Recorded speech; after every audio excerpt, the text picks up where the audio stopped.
So whenever I think of leadership or like people in like really important positions or people that are wise or know things, I instantly see this like eagle, right? And it's soaring and there's soundtrack music playing in my mind because there always is.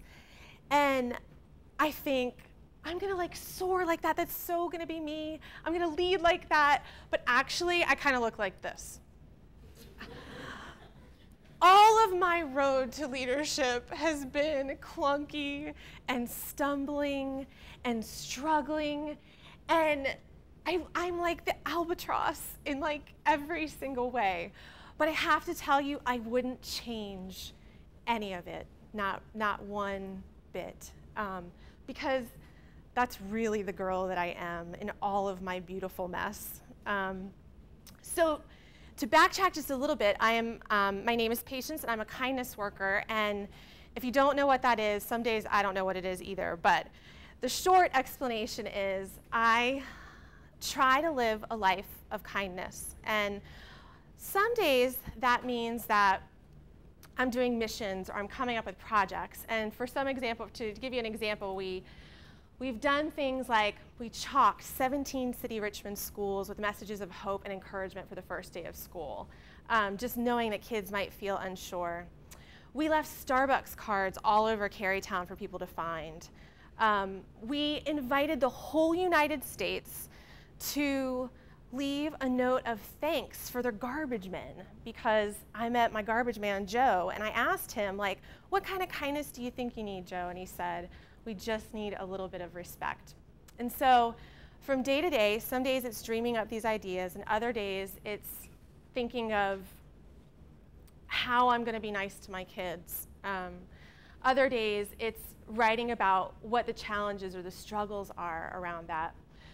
But as I was kind of moving along, in the very beginning, I was really like best friends with my anonymity. Like anonymity was my jam. I loved it that no one could see me, no one knew who did these missions. And the only place I really wrote about them was my blog. But what happened was people started coming to my blog. They started coming because of the work that I was doing. And so each mission I did, more and more people came. And I started to feel a little bit of this pressure mounting.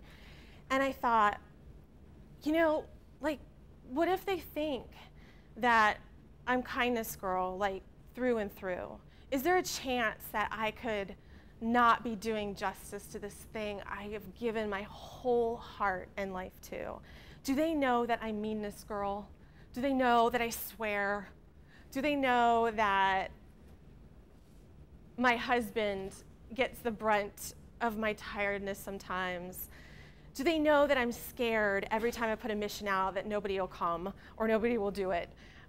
Do they know these things? And I realized that I was really missing, and I was really feeling the weight of not standing in all of myself to this greater world. And so you're gonna laugh, but this is what I did. Okay, so I woke up one morning as this pressure was mounting, and I thought, I'm gonna kind of tell people, but I'm gonna like take a picture of myself like in this moment of like how I feel, the weight of what I feel. And I went to take the picture and I started to cry.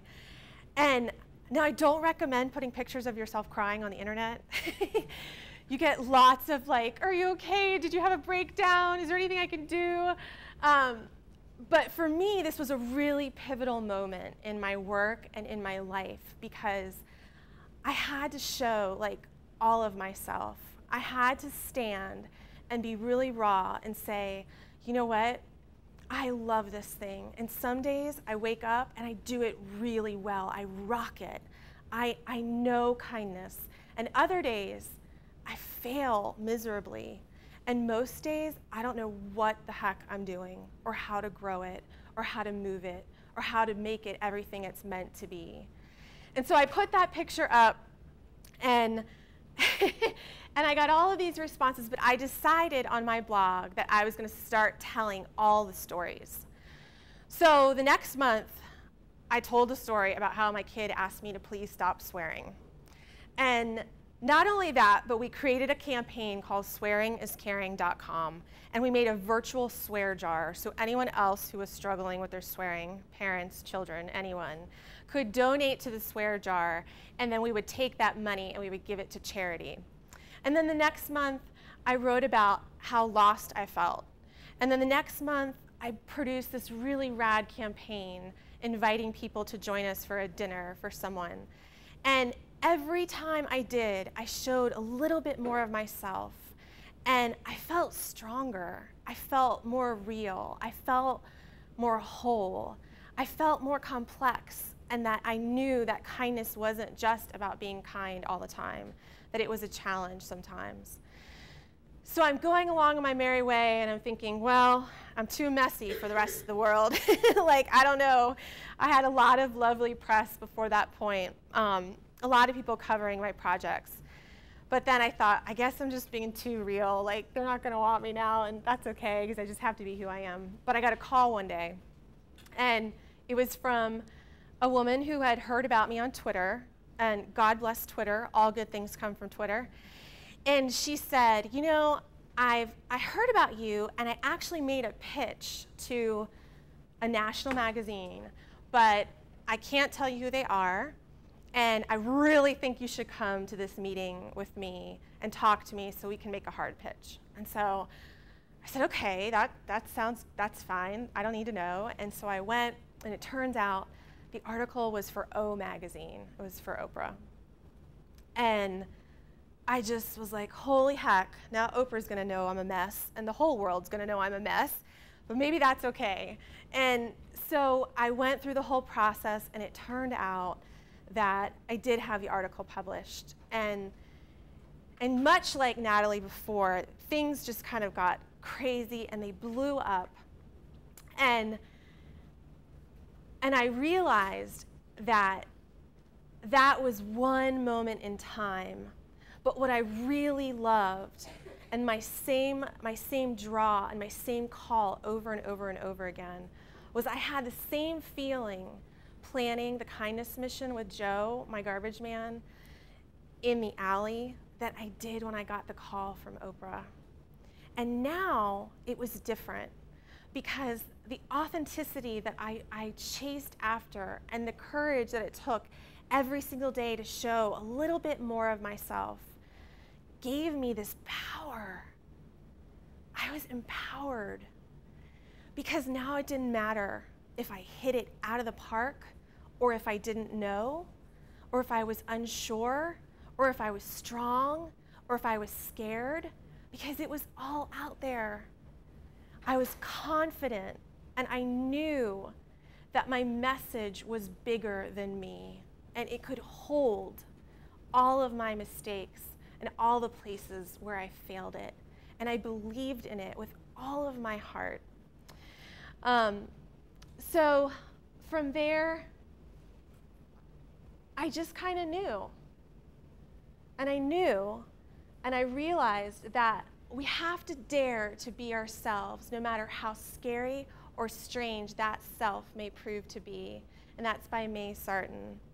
And I felt a sort of indestructible feeling. And every project since then has kind of built on the last. And the Oprah moments will come and go, and they'll be so rad, and I'll have experiences that I may never have again. But I'm so glad that it's all out there now in every part of myself. So what I want you guys to know today is that, let's see if we can find it. Yeah, there was the Oprah article. That the world is not waiting for perfect people to run it or to change it. Because God knows there are a bunch of people that are not perfect doing that job right now. The world is waiting for people to wake up every day and give that part of themselves that they know that they have, and to give all of it, not just part of it, but all of it. All of the parts that seem gray, all of the parts that seem weird, all the parts that are hidden, all the parts that are mistakes, all the parts that are failures. And then we wake up the next day and we do it again, and we do it again. So there's something like right now for you that is inside of you. There's a magic of your authenticity that the world is waiting for. And I don't know how it's going to play out in your years to come here, but I want you to know that it's there, and I want you to know that the world wants and needs all of it for us to change it and for the world to really know what love looks like. So thank you so much for letting me talk to you today. So every group that I talk to, I also ask them to do a mission with me, a kindness mission. And one of my big slogans in my work is that kindness changes everything, and it has the power to change everything. So I brought you guys today a little Post-it note, and attached is one of my stickers, and I want you to be vandals. I want you to leave them somewhere awesome. Don't get in trouble and don't get caught, I guess, is really the question. But leave that sticker somewhere, a place where somebody would find it. And then on the Post-its, I want you to leave something about yourself out in the world, whether it's something that you feel good about, there's something that you don't feel good about, or there's something that you feel power in or you feel strong in. I want you to write that one thing, and I want you to leave that Post-it somewhere, and somewhere in this building. So this might even be something that you guys do before you leave today. And then the third one, I want you to leave a note of encouragement and a note and a call for other people to feel that safety and that space to be all of themselves in these walls, in your leadership program and at your school. So you got it. 3 things: vandals, authenticity, and then a note of encouragement.